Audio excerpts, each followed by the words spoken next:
أعوذ بالله من الشيطان الرجيم. بسم الله الرحمن الرحيم. الحمد لله رب العالمين. الرحمن الرحيم. مالك يوم الدين. إياك نعبد وإياك نستعين. اهدنا الصراط المستقيم.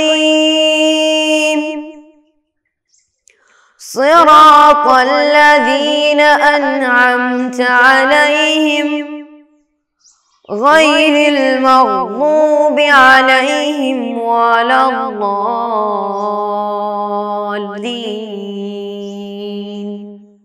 آمين. السلام علیکم ورحمۃ اللہ تعالی وبرکاتہ. الحمد للہ رب العالمین، الصلاۃ والسلام علی سید الانبیاء والمرسلین وعلی آلہ وصحبہ اجمعین، اما بعد. پیارے بچوں، آج کیسے آپ کا دن گزر رہا ہے؟ سب خیر و عافیت ہے نا؟ امید کرتا ہوں آپ سب بخیر و عافیت ہوں گے، اور اللہ سبحانہ و تعالیٰ ایسے ہی ہم کو تمام زندگی میں خیر، عافیت، صحت، خوشی عطا فرمائے، آمین. اور کیا کیا احوال گزر رہے ہیں آپ کے؟ آج آپ سب خوش ہیں نا؟ الحمدللہ، بہت خوشی کی بات ہے. آپ خوش ہیں اور میں بھی خوش ہوں. اللہ سبحانہ تعالیٰ ایسے ہی تمام امت مسلمہ کو خوشیاں نوازیں، آمین. پیارے بچوں، آج ہم سبق میں جانے سے پہلے، آج ہمارا سبق شروع کرنے سے پہلے ہم کیا کرتے ہیں؟ جو گزرے ہوئے اسباق ہیں اس کو ایک مرتبہ کیا کریں گے؟ دہرائیں گے. تفصیلاً نہیں، ایک دم مجملاً، ایک دم شارٹ ہو کے کیا کریں گے؟ ہم دہرائیں گے. تو سب سے پہلے میں بتانا چاہتا ہوں، پچھلے جو گزرے سبق ہیں، جو گزرے اسباق ہیں، وہ کیا کیا ہیں؟ ہم تو نون ساکن اور تنوین کے احکام پڑھتے آ رہے تھے. کس کے؟ نون ساکن اور تنوین کے احکام اور اس کے مسائل جانتے آ رہے تھے، یہاں تک کہ آج ہم آخری سبق میں پہنچے ہیں. انشاءاللہ آج وہ سبق ختم کریں گے ہم مثالوں کے ساتھ. وہ سبق کیا ہے پھر دیکھیں گے. تو نون ساکن اور تنوین کیا ہے؟ نون ساکن وہ نون ہے جس پر کوئی حرکت نہیں اور سکون ہو. تنوین وہ ہے جس پر دو زبر یا دو زیر، دو پیش جو ہوتے ہیں اس کو تنوین کہتے ہیں. نون اور تنوین دونوں کی ایک سملیرٹی ہے. کیا ہے وہ؟ دونوں آواز میں یکساں ہیں. نون ساکن کی آواز اور تنوین کی آواز دونوں یکساں ہیں. من، میم نون، من. تنوین میں کریمن، کریمن. ادھر تنوین ہے لیکن آواز کیا ہے؟ من، کریمن. حقیقت میں تو نون نہیں ہے لیکن نون کی آواز آتی ہے، اسی لیے نون ساکن اور تنوین آواز میں یکساں ہیں. ہم پڑھے تھے. اور ہم یہ بھی پڑھے تھے کہ نون ساکن اور تنوین کے کچھ احکام ہیں. کتنے ہیں؟ 2، 5، 3، 1، 4. کتنے ہیں؟ یس، 4 احکام ہیں نون ساکن اور تنوین کے. جب قرآن میں کہیں بھی نون ساکن یا تنوین آ جائے، اس کے بعد آنے والے حرف کے مطابق ان کے مخرج میں ان کی حرف ادائیگی کرتے وقت کچھ مسائل سامنے آتے ہیں. وہ مسائل کتنے ہیں؟ 4 ہیں. وہ احکام کتنے ہیں؟ 4 ہیں. ایک ہے ابہار، اس وقت نون کو کیا کرنا پڑے گا؟ ظاہر کر کے کرنا پڑے گا. اور ایک ہے اقلاب، اس وقت نون کو میم میں بدلنا پڑے گا. اور ہے ادغام. ادغام نون کو بعد میں آنے والے حرف میں ملا کر ایک دم آواز کی وہ حرف کی آواز ملا کے پڑھنا پڑے گا. اور صرف ہمارے پاس کتنا باقی ہے؟ ایک اور باقی ہے. انشاءاللہ وہ اگر ہم سیکھ لیے، نون ساکن اور تنوین کے تمام احکام ہم سیکھنے کے جیسے ہیں، اور قرآن پڑھتے وقت جو سب سے زیادہ احکام اسی کے متعلق ہیں، قرآن میں زیادہ مسائل اسی سے متعلق ہیں، تو ہم جب نون ساکن اور تنوین سیکھ لیے تو قرآن کا اکثر حصہ ہم کیا کر سکتے ہیں، آسان تلاوت کر سکتے ہیں۔ اللہ سبحانہ وتعالی ہمیں توفیق عطا فرمائے۔ تو چلیے آج جو ہم سبق سیکھنے جا رہے ہیں وہ سبق کا نام ہے اخفاء۔ کیا ہے؟ اخفاء۔ اخفاء، اخفاء کا معنی کیا ہے؟ چھپانا۔ جب تجوید کے اصطلاح میں آتا ہے اخفاء کا معنی ہوتا ہے نون کو اس کے بعد آنے والے 15 حروف میں سے کوئی ایک حرف آ گئے تو اس وقت نون کو چھپا کر گننا کے ساتھ پڑھنے کو اخفاء کہتے ہیں۔ انشاءاللہ تفصیل سے ہم پڑھیں گے۔ اخفاء، اخفاء کا معنی ہے چھپا کے پڑھنا۔ تو میں بتانا چاہتا ہوں، جب سنیے، جب نون ساکن یا تنوین کے بعد، نون ساکن یا تنوین کے بعد ان 15 حرف میں سے کوئی ایک حرف آ جائے، ان 15 حروف میں سے کوئی حرف نون ساکن یا تنوین کے بعد آ جائے تو نون کو بغیر اظہار کیے بغیر چھپا کر گننا کے ساتھ پڑھنے کو اخفاء کہتے ہیں۔ سمجھ گئے؟ اور ایک مرتبہ سنیے، نون ساکن یا تنوین کے بعد ان 15 حروف میں سے کوئی ایک حرف آ جائے، اس وقت نون کو چھپا کر اور تنوین کو چھپا کر گننا کے ساتھ پڑھنے کو اخفاء کہتے ہیں۔ وہ 15 حروف کیا کیا ہیں ہم دیکھتے ہیں۔ آپ ایک بار کتاب دیکھیے، 15 حروف کیا کیا ہیں گنتے جائیں گے۔ پہلے میں گنوں گا، تا، جیم، سا، دال، ذال، صاد، طا، سین، شین، زا، فا، قاف، ضاد، ضا، کاف۔ سمجھ گئے؟ ٹھیک ہے، ابھی آپ بھی ایک مرتبہ میرے ساتھ دہرائیے کیا کیا 15 حروف ہیں، کیا کیا ہیں؟ ایک، تا، جیم، سا، دال، ذال، صاد، طا، سین، شین، زا، فا، قاف، ضاد، ضا، کاف۔ بس یہ 15 حروف ہیں۔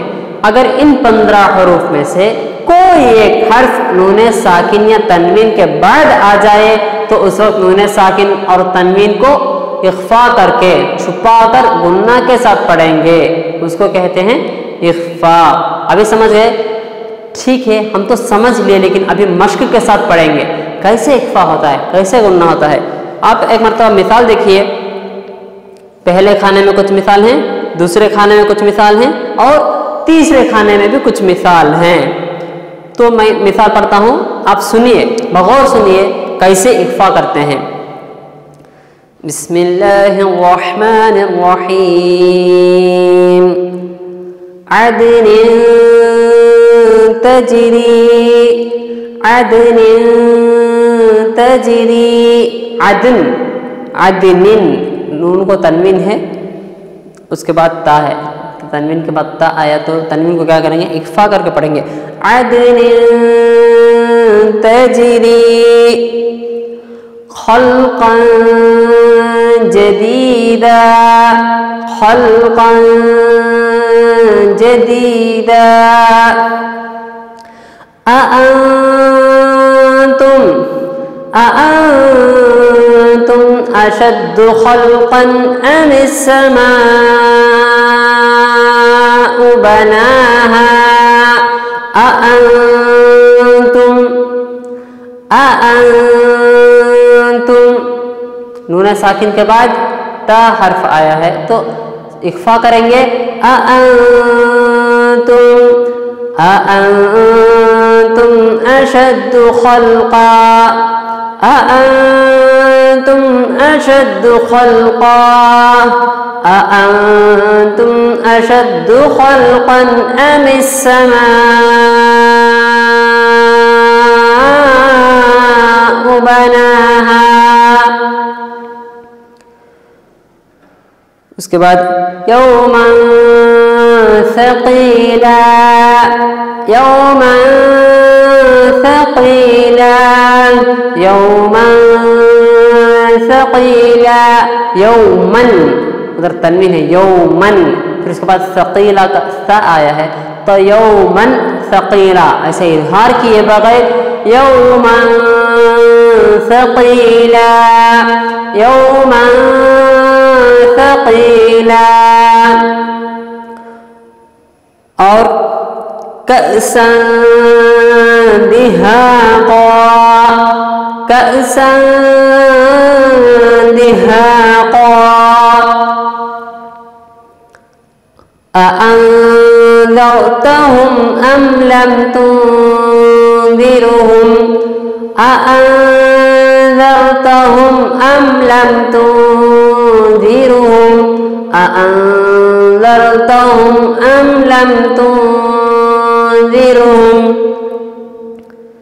عن سبيل الله عن سبيل الله علوا كبيرا علوا كبيرا علوا كبيرا.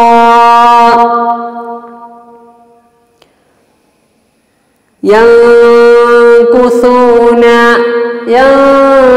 ينكثون ينكثون.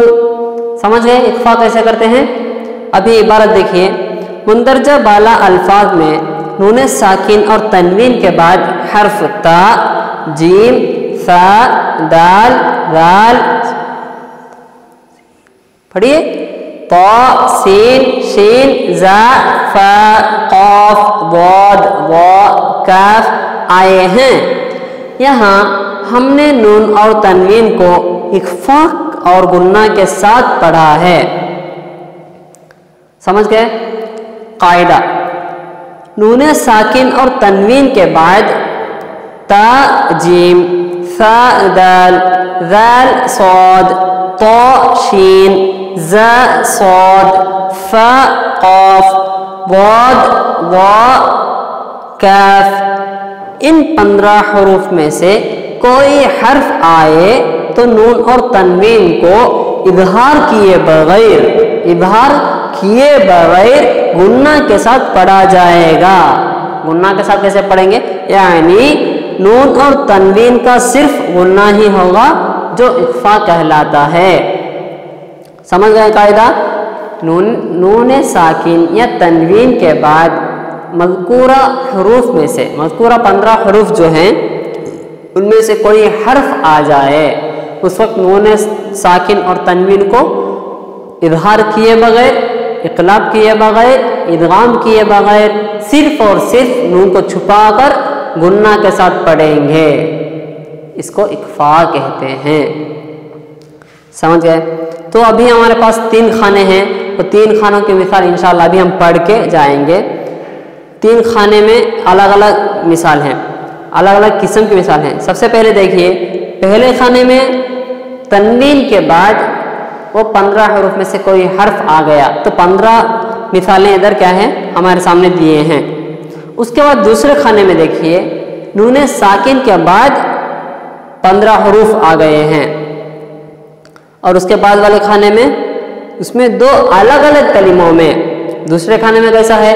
ایک ہی کلمے میں نون ساکن کے بعد مذکورہ 15 حروف میں سے کوئی ایک حرف آ گیا. ایک ہی کلمے میں اانتم اانتم اانذرتہم ایک ہی کلمہ ہے اسی میں ایک نون ساکن ہے اسی کے بعد وہ 15 حروف میں سے کوئی ایک حرف آ گیا. ایسے مثال ادھر دیے ہیں. لیکن تیسرے کھانے میں دو مختلف کلمات ہیں، دو مختلف کلمات ہیں. پہلے کلمے کے آخر میں نون ساکن ہوگا، دوسرے کلمے کے شروع میں ان 15 حروف میں سے کوئی ایک حرف ہوگا. تو ابھی مثال میں پڑھتا ہوں، آپ سنتے جائیے اور سمجھتے جائیے.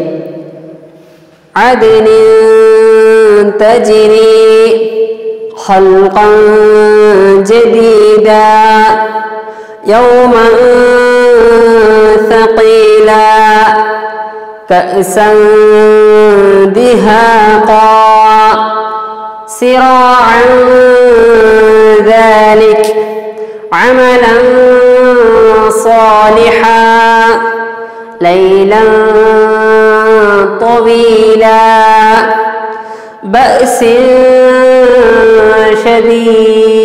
شديد نفسا زكية ليال سويا شيئا فريا مكانا قصيا قوما